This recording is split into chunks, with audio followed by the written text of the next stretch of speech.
Salah satu hal yang perlu kita hindari ketika kita mengadakan dialog agama ataupun dialog iman adalah penghakiman. Mengapa kita harus menghindari penghakiman?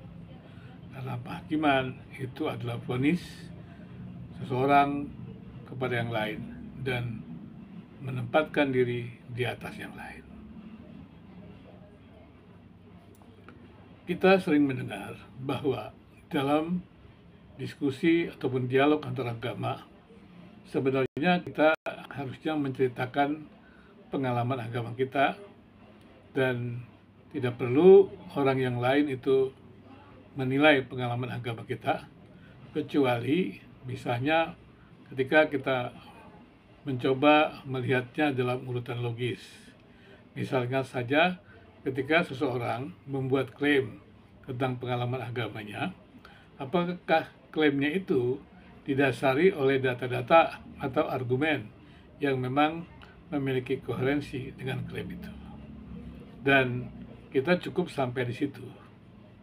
Kita tidak bisa kemudian mengatakan orang itu sesat atau tidak sesat dari perspektif kita sendiri atau dari perspektif yang berbeda. Kalau kita berbicara dengan orang yang berbeda agama, maka kita tidak bisa memberikan penilaian kepada yang berbeda itu adalah salah karena dia berbeda atau sesat karena dia berbeda. Sebenarnya perbedaan tentang pemahaman itu terjadi dalam segala aspek yang sangat luas. Hanya saja kemudian ketika agama-agama itu mencari pembenaran dengan menetapkan doktrin-doktrin khusus yang menjadi pencirian mereka, yang menjadi dasar kebersamaan mereka, disitulah kemudian mereka menolak segala yang tidak sesuai dengan prinsip-prinsip mereka. Nah, biasanya di dalam Kristen itu namanya ada doktrin prinsip, ada dogma. Dan kemudian mereka yang melanggar dogma tertentu dianggap bidat. Padahal rumusan dogma bagaimanapun hebatnya, pakar-pakar yang merumuskan itu tetaplah sesuatu yang tidak absolut, tidak sempurna. Artinya adalah dalam keberbedaan antar doktrin pun, antar agama, kita tidak boleh membuat sebuah penghakiman atau berdiri sebagai hakim. Mana agama yang benar, mana agama yang salah. Apalagi ketika kita berbicara tentang iman. Mana iman yang benar, mana iman yang salah. Kita hanya bisa mengkritisi adalah rumusan-rumusan iman itu ketika dia atau seorang itu menjelaskan rumusan imannya dalam berupa kalimat pernyataan atau klaim yang mewakili daripada intisari imannya. Dan kemudian ketika dia menyatakan klaim tersebut, maka orang itu harus menjelaskan data-datanya. Tadi saya katakan kalau data-datanya memiliki koherensi, logis, dan sebenarnya tidak perlu dibahas karena itu adalah iman dari seseorang. Artinya orang lain yang berbeda itu tidak perlu memasuki itu. Jadi ada hal-hal yang eksklusif yang tidak bisa dihindari, yang hanya bisa diterima dengan iman. Ada hal eksklusif yang tidak bisa kita samakan karena mereka dapatkan itu dalam pengalaman subjektif. Nah, di sini juga yang mengalami pengalaman subjektif yang kemudian menunjukkan eksklusivitasnya harus juga jujur supaya ada dialog yang baik.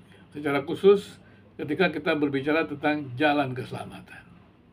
Ada orang yang mengatakan ada banyak jalan keselamatan.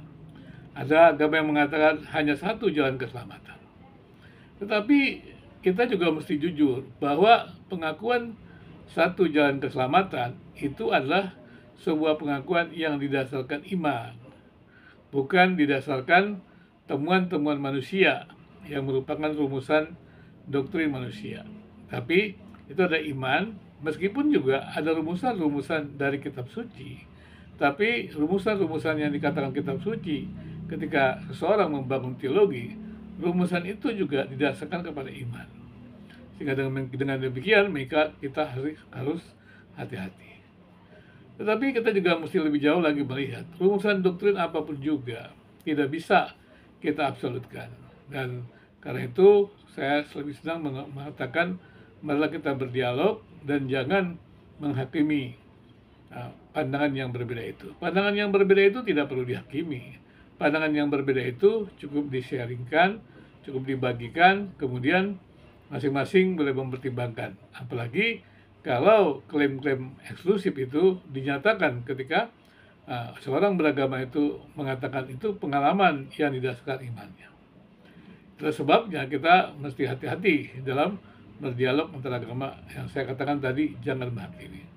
Saya pikir kalau kita menghindari penghakiman itu, maka betul agama akan kurang terjadi. Tapi mungkin ada juga mengatakan kalau kita tidak menghakimi, berarti kita tidak mengakui itu yang benar. Kita harus membedakan. Yang bisa menghakimi mana agama yang benar, mana agama yang salah, hanya Tuhan. Karena interpretasi manusia akan Tuhan itu hanya bisa dikatakan benar, ya Tuhan sendiri yang mengatakannya. Dan ketika kita merumuskan interpretasi kita tentang Tuhan, kita cukup membagikannya. Kita cukup menghidupinya. Sehingga dengan demikian, jikalau benar Tuhan yang esa itu memang betul adalah Tuhan yang kita sembah, maka wujudnya adalah ketaatan, ketundukan.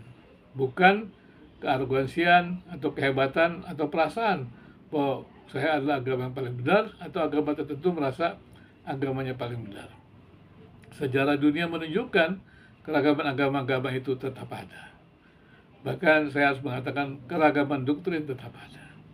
Karena itu marilah kita yang beriman mengakui kehidupan kita kepada Yang Maha Kuasa itu, tunduk kepada Yang Maha Kuasa, dan kemudian menghidupi apa yang dinyatakan oleh Tuhan Yang Maha Kuasa itu, dan bergaul dengan sesama dengan baik, tanpa diskriminasi, membangun hidup bersama dalam dunia milik Tuhan yang esa itu.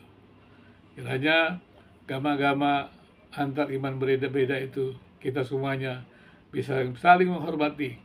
Dan saya percaya kalau kita mau belajar dari keragaman agama-agama itu, maka pengetahuan agama kita akan makin mendalam. Mengapa harus takut dengan keragaman? Kalau keragaman itu memperkaya kita.